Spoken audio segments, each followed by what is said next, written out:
আসসালামু আলাইকুম, welcome back to our channel marine reefer BD. আমরা আমাদের লাস্ট ভিডিওতে দেখেছিলাম আমরা কিভাবে আমাদের ট্যাঙ্কটাকে সেট আপ করেছি, আর সেদিনে আমরা আমাদের ফার্স্ট ফিশকে ইন্ট্রোডিউস করেছিলাম। সো আজকে আমরা আমাদের ট্যাঙ্কের আপডেট নিয়ে একটা ভিডিও করছি। আমাদের ট্যাঙ্কে আমরা লাস্ট একটা বায়োডাইজেস্ট ইন্ট্রোডিউস করেছিলাম, যেটার জন্য আমাদের ট্যাঙ্কে অ্যালগি গ্রোথ এসেছে। এই যে এখানে স্যান্ডগুলো তো দেখা যাচ্ছে, রেড রেড অ্যালগি গ্রোথ এসেছে লাল রঙের। আমাদের স্যান্ডগুলো আগে পুরো সাদা ছিল, আপনারা দেখতে পাচ্ছেন আমাদের স্যান্ডগুলো একদম সাদা, কিন্তু যখন আমরা বায়োডাইজেস্টটা অ্যাড করলাম আমাদের ট্যাঙ্কে স্যান্ডে আস্তে আস্তে লাল একটা গ্রোথ আসছে। এটা হচ্ছে অ্যালগি গ্রোথ। এই অ্যালগি গ্রোথটা আমাদের লাইভ রকেও এসেছে। লাইভ রকগুলো আমাদের আস্তে আস্তে লাল হয়ে যাচ্ছে, ইভেন আমাদের ট্যাঙ্কের গ্লাসগুলো আস্তে আস্তে লাল হয়ে যাচ্ছে। আমাদের এই ট্যাঙ্কটা আস্তে আস্তে পুরোপুরি লাল হয়ে যাবে, এবং যখন আমাদের ট্যাঙ্কের সাইকেলটা কমপ্লিট হয়ে যাবে তখন আবার ট্যাঙ্কের কালারটা আগের মতো হোয়াইট হয়ে যাবে। আমাদের ট্যাঙ্কের স্যান্ড, লাইভ রক, গ্লাস সব কিছু হোয়াইট হয়ে যাবে আবার। তখনই আমরা বুঝতে পারবো যে আমাদের ট্যাঙ্কের সাইকেলটা কমপ্লিট হয়ে গিয়েছে। সো আজকে আমাদের ট্যাঙ্কে নতুন আরো কিছু মেম্বার এসেছে।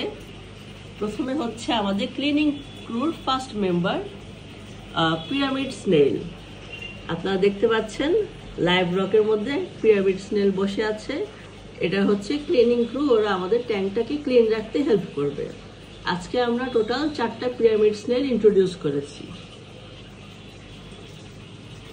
কিছু স্নেল স্যান্ডে আছে, কিছু গ্লাসে, কিছু লাইভ রকে।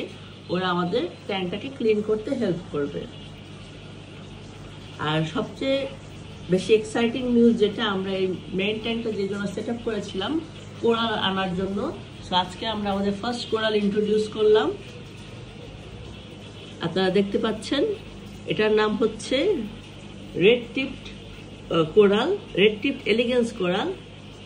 আর আরেকটা হচ্ছে ব্লু টিপড এলিগেন্স কোরাল। আর এই কোরালটা হচ্ছে জোয়া। এখানে 3 ধরনের কোরাল আমরা ইন্ট্রোডিউস করেছি। আর যেহেতু কোরালগুলো মাত্র আনা হয়েছে, ওরা এখনো পুরোপুরি ওপেন হয়নি।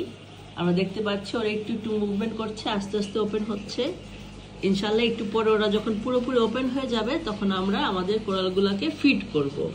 কিন্তু মনে রাখতে হবে, যখন আমরা কোরালকে ফিড করব আমাদের স্কিমারটা 1 ঘন্টার জন্য অফ করে রাখতে হবে। আর আমাদের যে রিটার্ন পাম্পটা সেটা ফিড মোড অন করে দিতে হবে, যেন আমাদের কোরালের ফুডগুলা আমাদের ট্যাঙ্ক দিয়ে আবার চলে না যায়। এই হচ্ছে আজকে আমাদের কোরালের ভিডিও। আপনারা অপেক্ষা করতে থাকুন আমাদের নেক্সট আপডেট ভিডিওর জন্য। Thank you.